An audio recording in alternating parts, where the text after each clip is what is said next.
This is White Plains Week, the weekly roundup of White Plains, Westchester, and world news.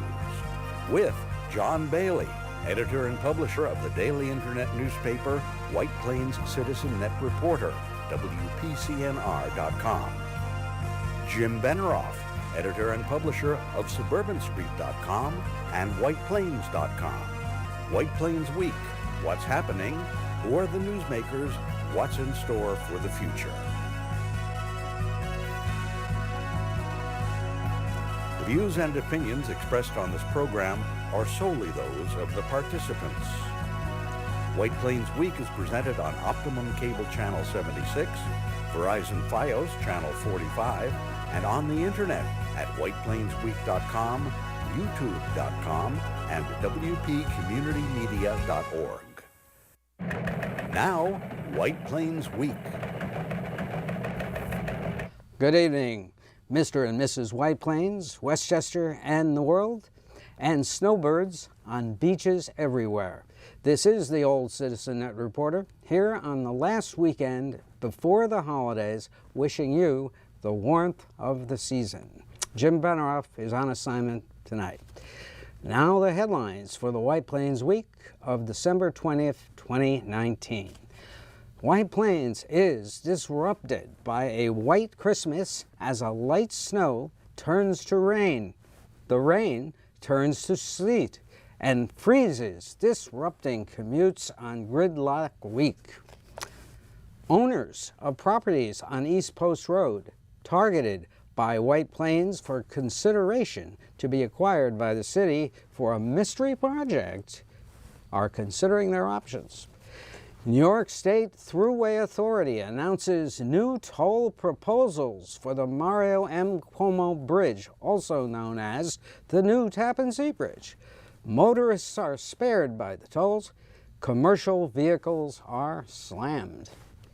The sewer system study announced last week by County Executive George Latimer that Michael Kaplowitz will be in charge of may be in response to an ongoing lawsuit by Save the Sound. County Executive George Latimer announces shared services program and urges Westchesterites to shop local. Sales tax receipts for November are eagerly awaited.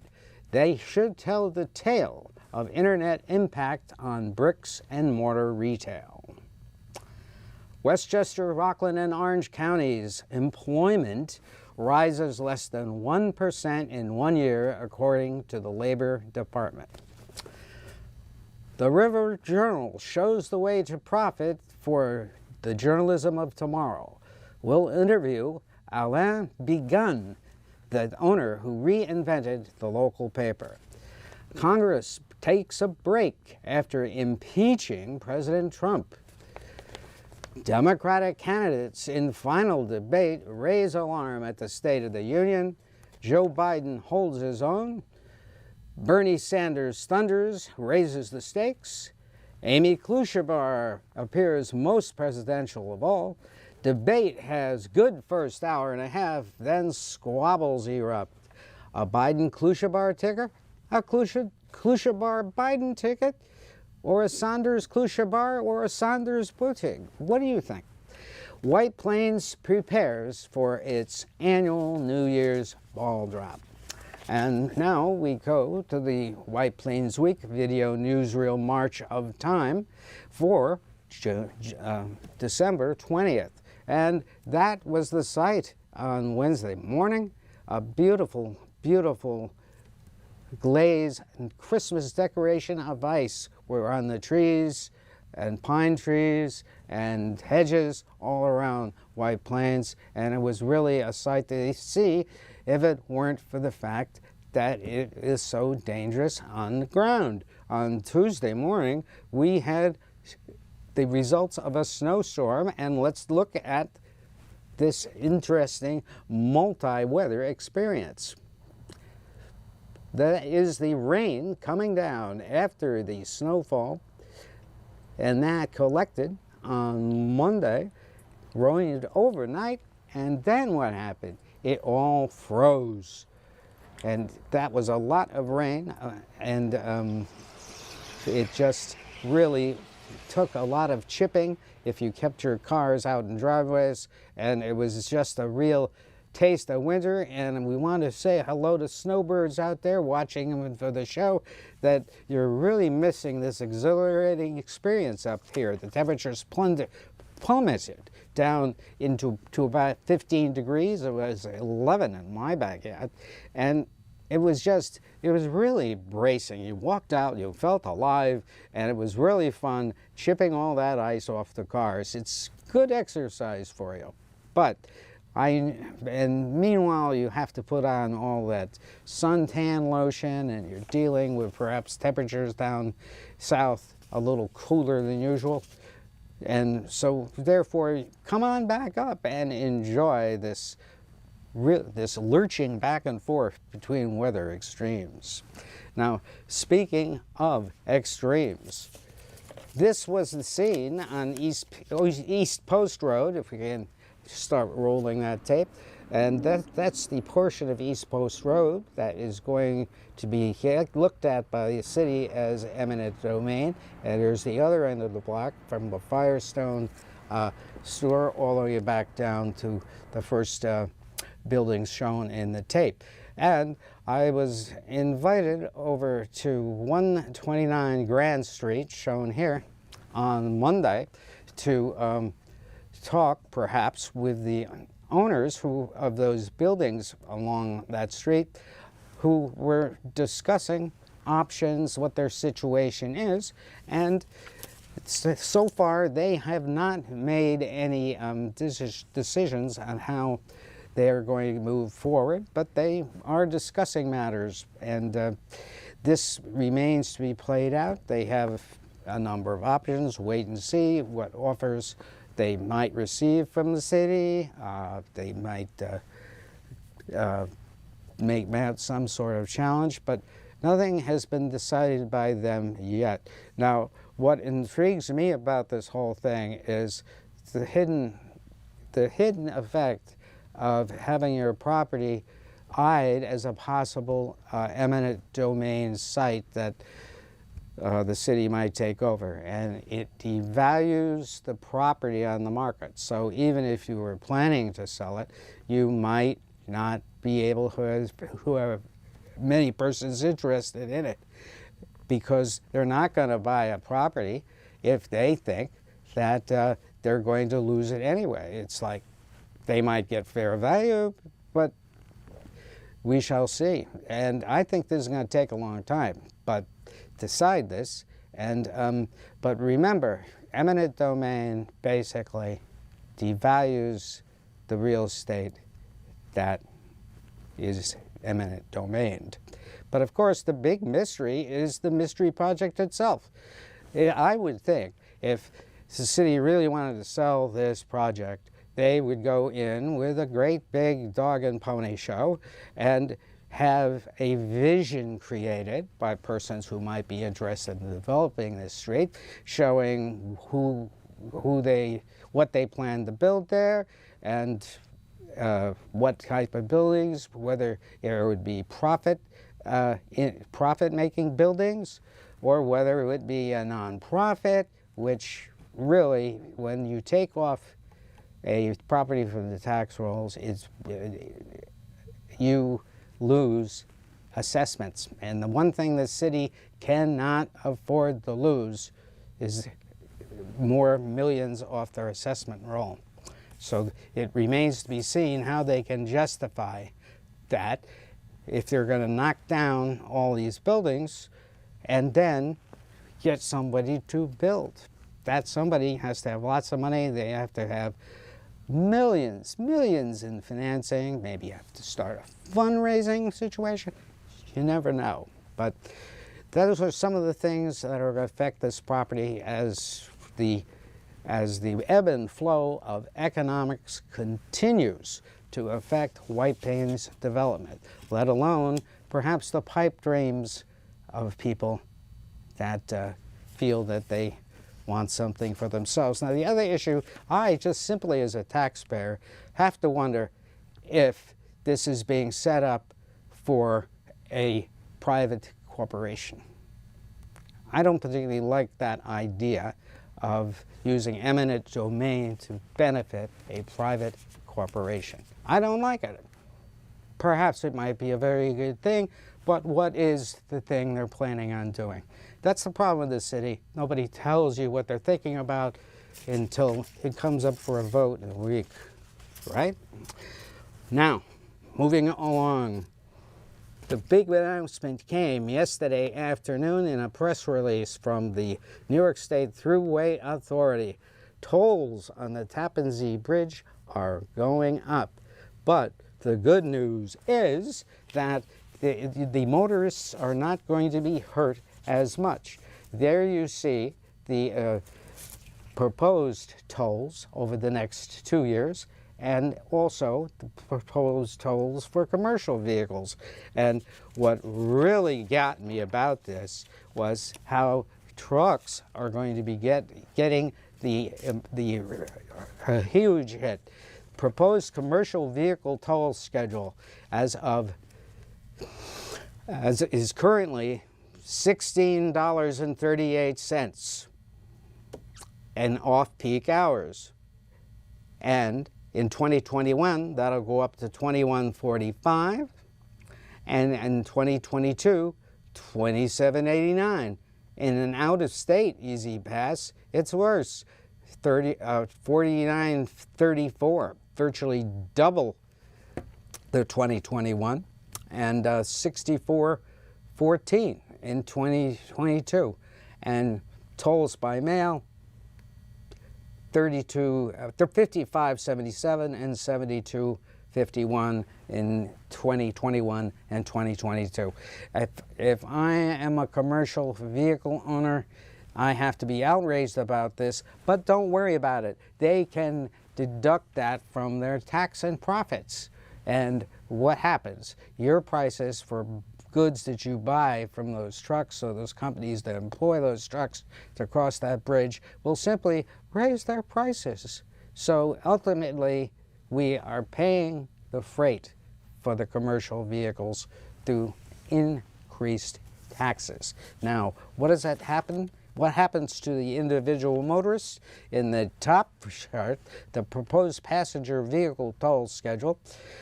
Currently, the commuter Easy Pass, $3. Resident Easy Pass, $4.75. Standard New York Easy Pass, $4.75. Out-of-state Easy Pass, $5. Tolls by mail, $5. Now in 2021, those current rates will go up to $4.75 for the resident Easy Pass, a Westchester Rockland residents.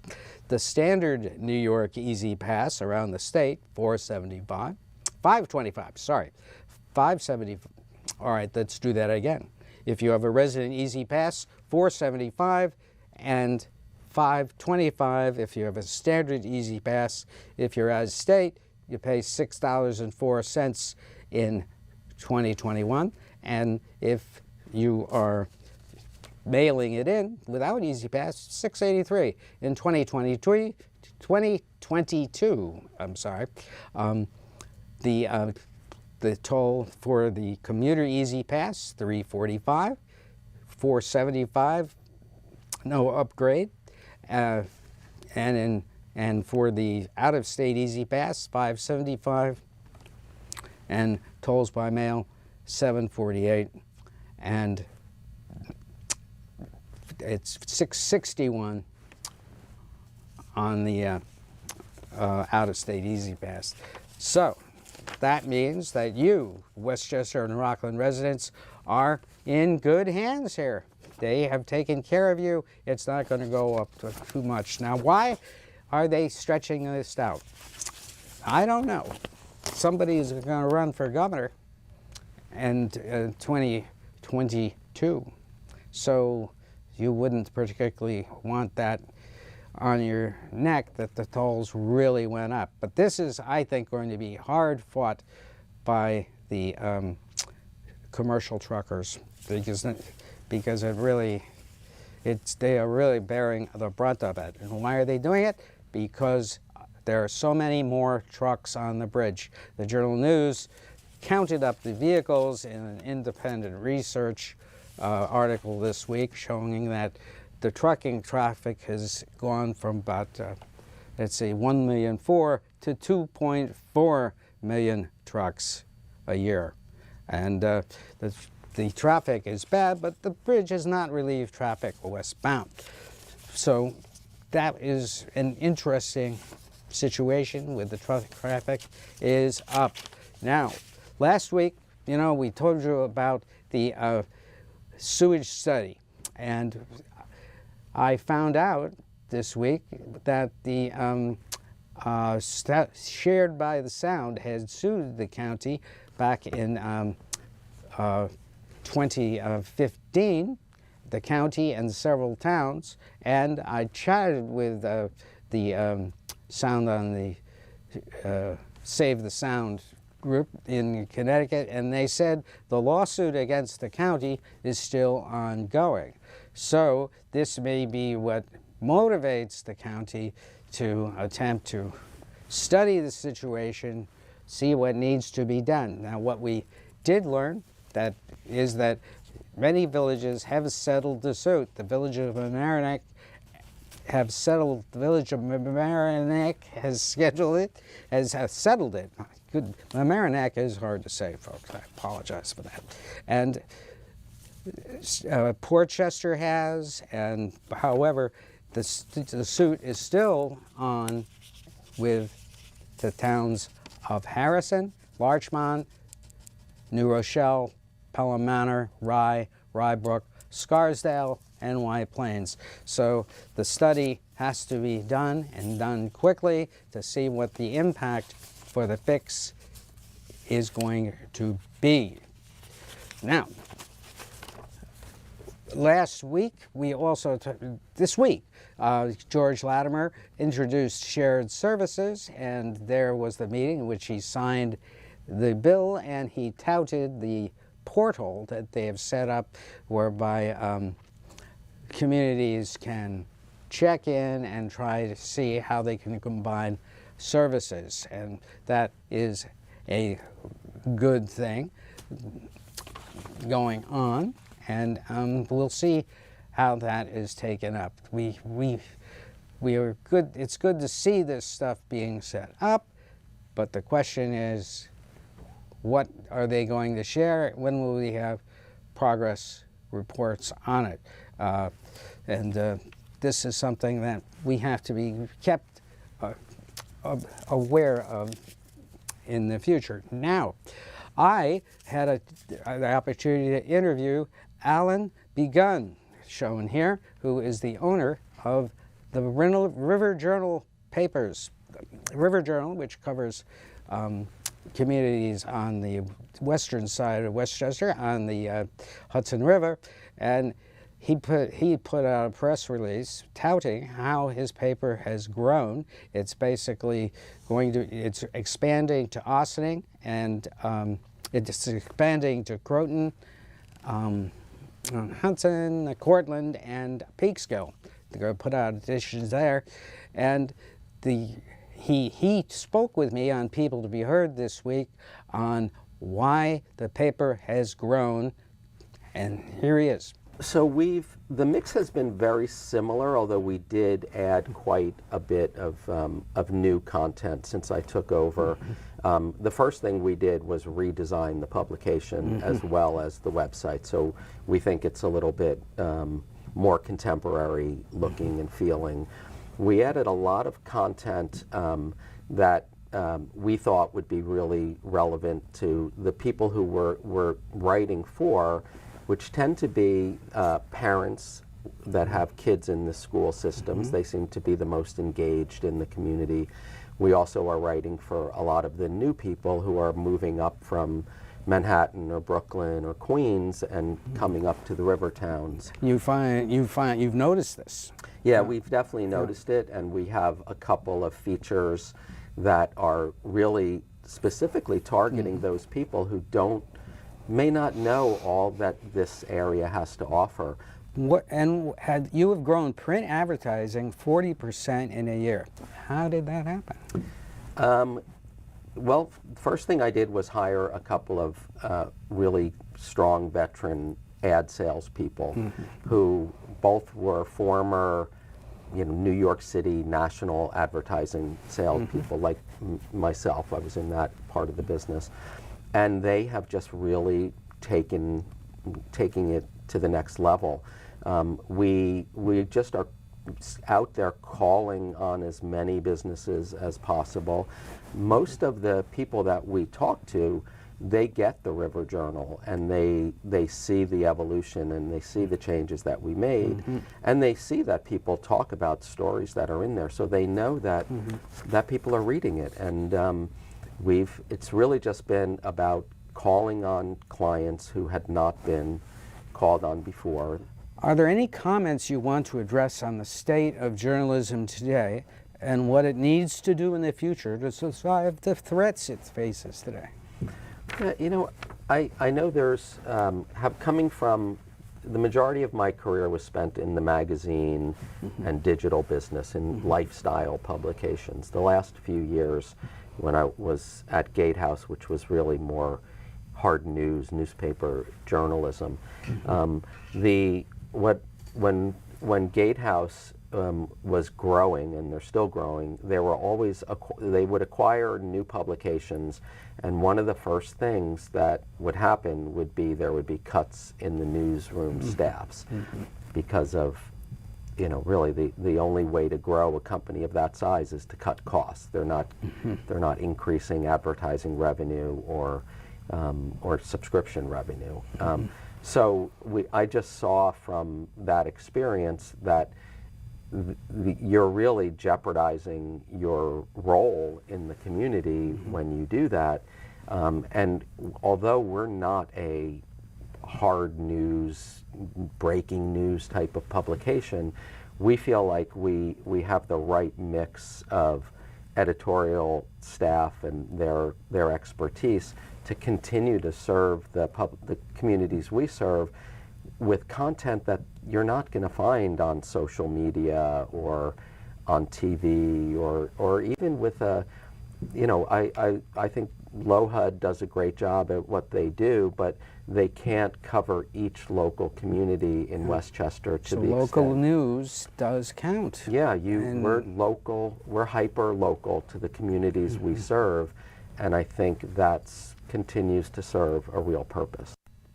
So that is what has been behind the River Journal's growing its circulation terrifically the last year that Mr.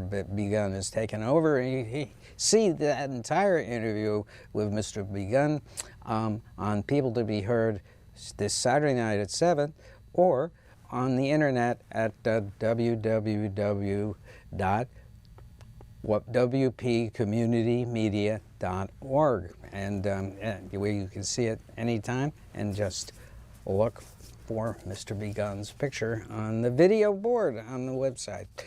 Now, some incidental news. Private sector jobs in Hudson Valley up 1% in year. Rockland, Orange, Westchester less than 1%.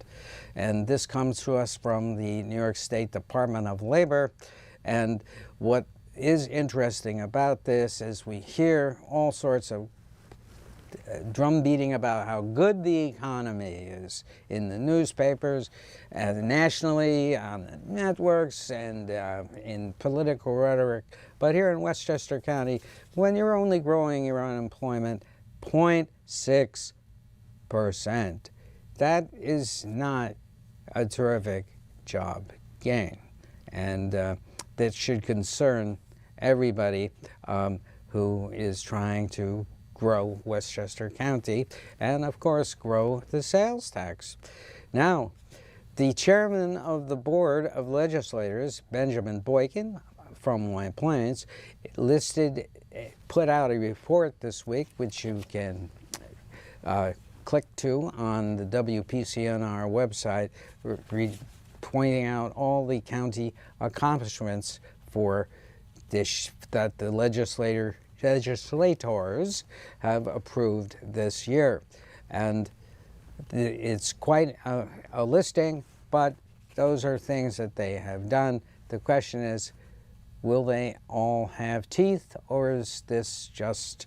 I always say, if you're going to make laws, you have to help to enforce them, instead of leaving it up to the individuals to file suit. If the county has a law and an employer violates it, for example, the county should go after them.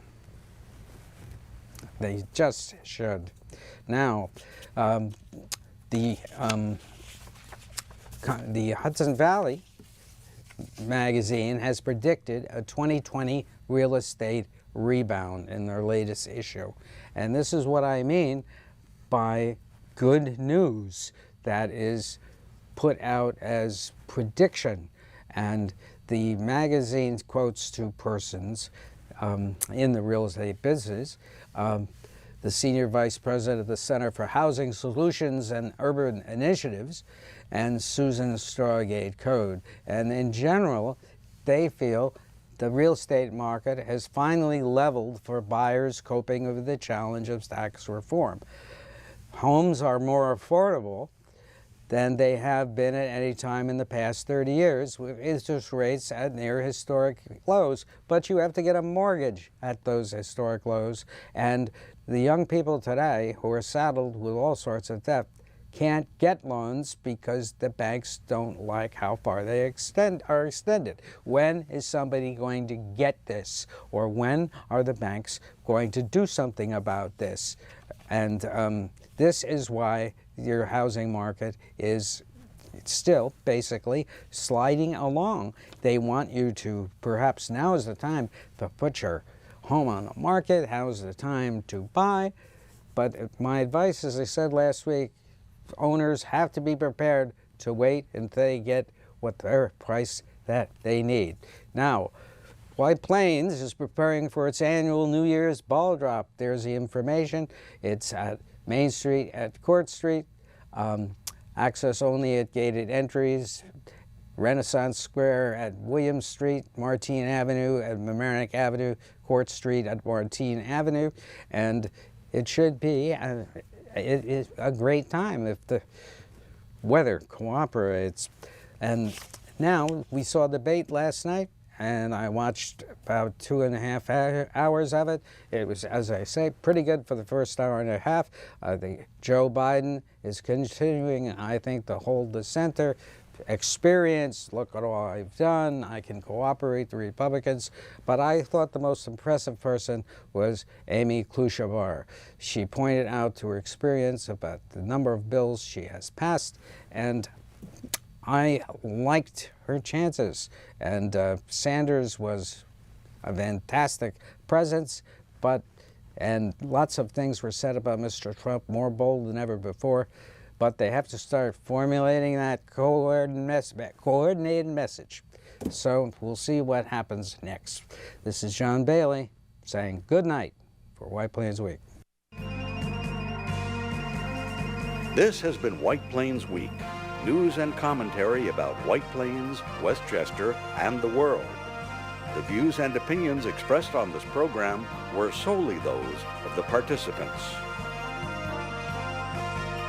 White Plains Week, produced by White Plains CitizenNet Reporter and presented on Optimum Cable Channel 76 and Verizon Fios Channel 45.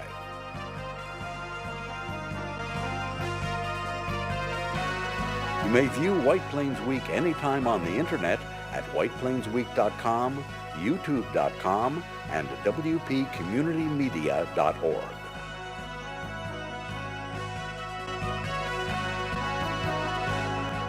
For White Plains Week, this is Peter Katz speaking.